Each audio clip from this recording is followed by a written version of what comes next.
Hi guys, welcome to another episode of Math Made Easier with me. Today we'll be looking at conditional probability, and as usual we'll be looking at the definition, the properties of probability, and conditional probability itself, because I want us to know some aspect of probability. Well, with the definition of probability, say that probability is the study of chance or the likelihood of an event, which I say is a fraction of an event happening from a pool. So it's a fraction of an event happening from a pool. Okay, so let's say we have a pool of balls which contain 8 blues and 5 red. Okay, now the fraction of picking a red ball will be the 5 red balls on the total balls, which is 8 plus 5. So we get 5 on 13. So it's just a fraction of an event from a pool, a total pool. In other way, it's a fraction of an activity from the total activity, total possible activity. Alright, well, then we can put it in a simple fraction form. So we say the probability of an event equals the number of events in the pool on the total number of events in the pool, as we have seen in the previous slide. So mathematically, we have probability of an event. So probability of A equals to the number of the events on the number of sample space. So the sample space is the total possible outcome from the event. Alright, so probability. How do we understand probability has a lot of properties? Okay, so how do we know what probability of an event is? Now, what you need to know is that the probability of an event always falls between the range of 0 and 1. So it's always from 0 to 1. So probability can never be less than 0, and it can never exceed 1. So it will always be within this range, 0 less than or equals to probability which is less than or equals to 1. Now, when we have probability of an event to be equals to 1, that means that the probability will surely happen. And if you have probability of an event equal to 0, that means the probability will not happen. Never happen. Okay, so in the case of our previous diagram, we see that there was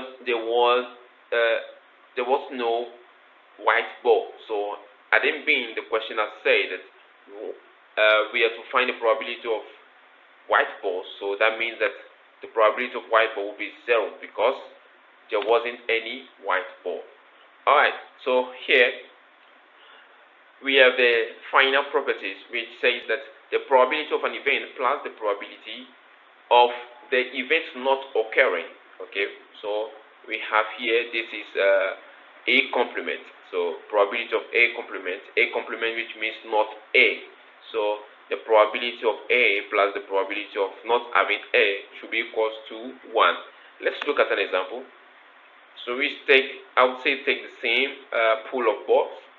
So from here, say previously we were looking at the probability of red balls. Okay, now having the probability of red balls, which is 5 on 13, that means that if you are to look at the balls that are not red, then the balls that are not red will be these blue balls. So that will be 8 on 13. So another way of doing it, making not red the subject. So that means that having 1 minus the probability of 5 on 13 will give us 8 on 13, and that is what we have here. Okay, so here we have this here. So probability of red being 5 on 13. So looking for the probability of not red, we have this 8 on 13. So now conditional probability. What then is conditional probability? We may have in a case of finding a probability given another event has already occurred. Okay, so conditional probability, as you've seen it on the screen here. Okay, we may be finding the probability of an event, but the probability of another event has already occurred. Okay, oh, sorry for the mistake here. Okay, so then the formula of the conditional probability is given by the probability of A given B is equals to the probability of A intersection B and the probability of B. Now this is read as probability of A given B. Okay, so it might seem some kind of confusing here, but I will make it simpler with an example. So let's start with example 1. Alright, so in this example we have in a class of 40 students,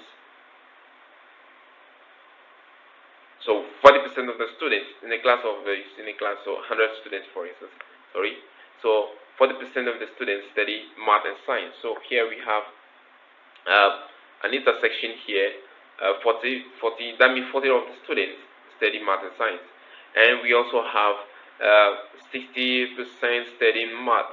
Okay, so that means that from this math, so this, let's take note of this word, says 60%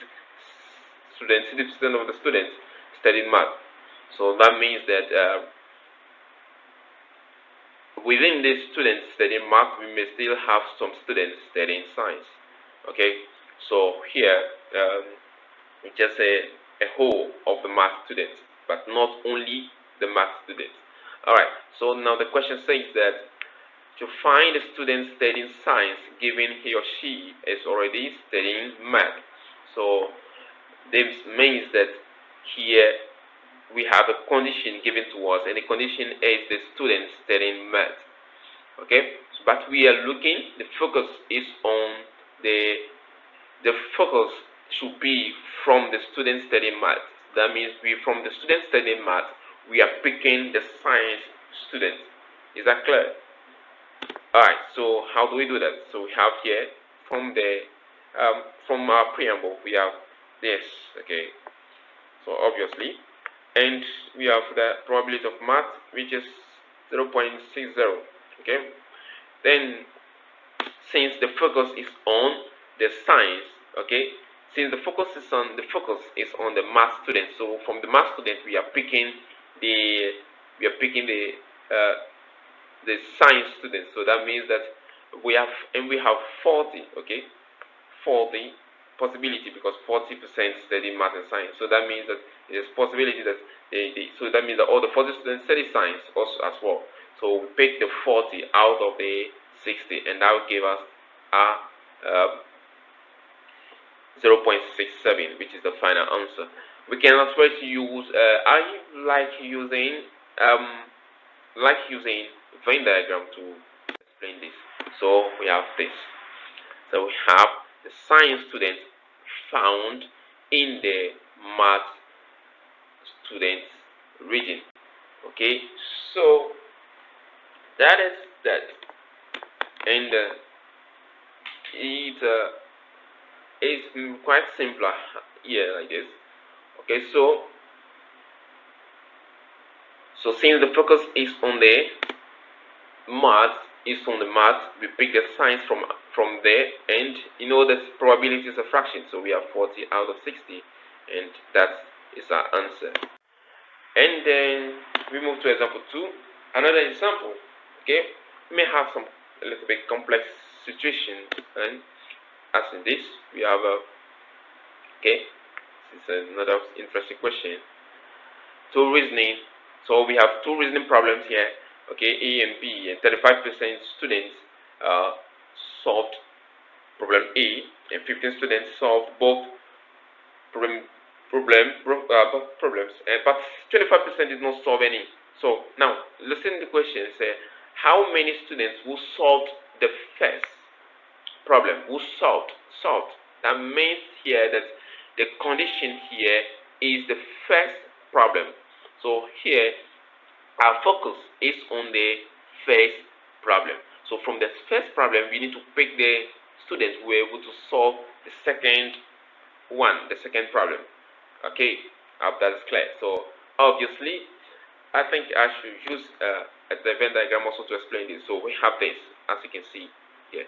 So the 15 students studying for both. So the shaded region here is this area of focus, okay, according to the question. So we say we'll solve the first problem. So because we're solving the first problem, so that means the area of that is our area of what concentration, which is our A. So from A, we pick the students who will solve the second problem. That will be 15 on 35, and that gives us our 0.42. Okay, better look at another example again, example 3. And here, I like this question. When two dice are rolled, find the probability of getting a greater number on the first die, greater than 1 on the second die, okay, on the second one. So by giving that here, we have given that the sum should equal 8. So here our condition, the condition given to us is that the sum on both dice should be 8. Then if we say so, how then do we go about this? Now I would like to give you some time to think through it, and so that you'll be able to solve. Well, I say this is how you need to go about this. The possible outcomes for the first die will be obviously here, okay, 1 to 6, and the second die will also as well have that. Now we find the possible combination that we can get, okay, so that we can get from all these possible outcomes that will sum to 8. So we have here 2, 6, 3, 5, 4, 4, 5, 3, and 6, 2. But from this, pick. So this is the condition. From the condition, okay, from the condition given to us, we pick what satisfies these statements here. Okay, the first die greater than the one on the second die. So here we have 5, 3, and 6, 2. So in short, we'll have now our fraction. Okay, so we have this. This is just a fact. Then we have 2 on 5. So the probability of getting for the first die to be greater, okay, on the condition that the sum is 8 will be equals to the probability of what for the first die to be greater than the second, and the sum being 8 on the probability intersection, that is intersection right here, and the probability of getting the sum being 8. So 1, 2, 3, 4, 5, that is probability of getting the sum being 8, and we have the one which is 1, 2, okay, yeah, then that is it. Now here we are picking the number here. I picked the number, okay, with the number 1, 2, 3, because the probability, you have the same outcome, which is 36. So 36 on 36, that is here, this will be 5 on 36, and this will be 2 on 36, but 36 and 36 will cancel each other, and you just have 2 on 5, okay, so that will be 0.4. That's your final answer. Alright guys, I hope you love this video, Don't forget to leave a like, subscribe, and share. Comment as well also. See you next time.